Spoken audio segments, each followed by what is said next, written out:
Well, women's health is a concern near and dear to my heart. You know, I've had my fair share since high school. Absolutely.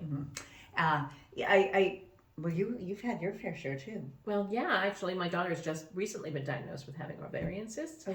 after being told that it was mostly in her head. Yeah, right. Yeah, it's all in our head. Well, it is all in our head because when you're in constant pain, I mean, that's all we can think about.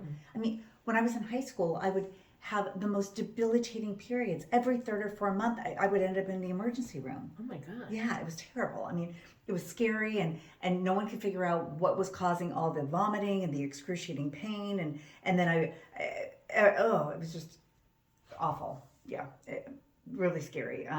So what happened? Well, I went through almost 3 years of being misdiagnosed until one doctor finally diagnosed me with endometriosis and put me on the birth control pill.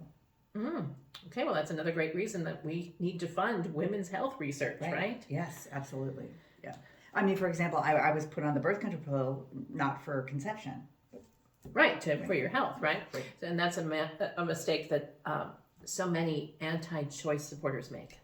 Yeah. I mean, women's health has always been a second-class citizen in this country, and don't get me started on the women over 40. Or our friends of color.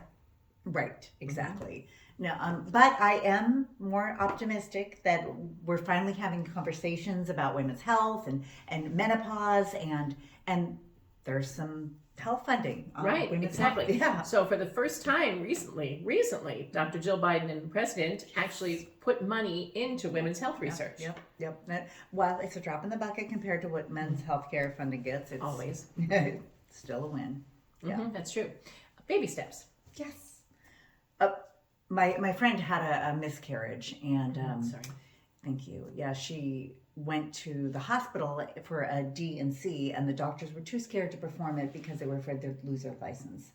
So she actually had to travel 2.5 hours just to save her life. It was unconscionable. See, now why should the government be involved in this decision? Yeah, it shouldn't. Yeah, I mean, if men could get pregnant or had a fraction of women's health issues, this wouldn't even be a conversation. Exactly. I mean, so how can we move forward and protect our bodies? Well, I think we continue to fight for our rights through conversations like these, right? And keep writing your representatives and get involved with local community activists and organizations that advocate and align for these beliefs.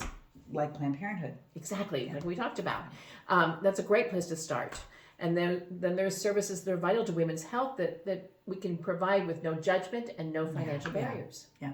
Well, there's a quote that I read, and at first it made me pause, but now I get it.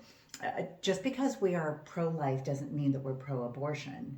And it means that we understand that your choice is none of our damn business. So just, we always fight for you to choose. So we continue to fight. Yes, amen.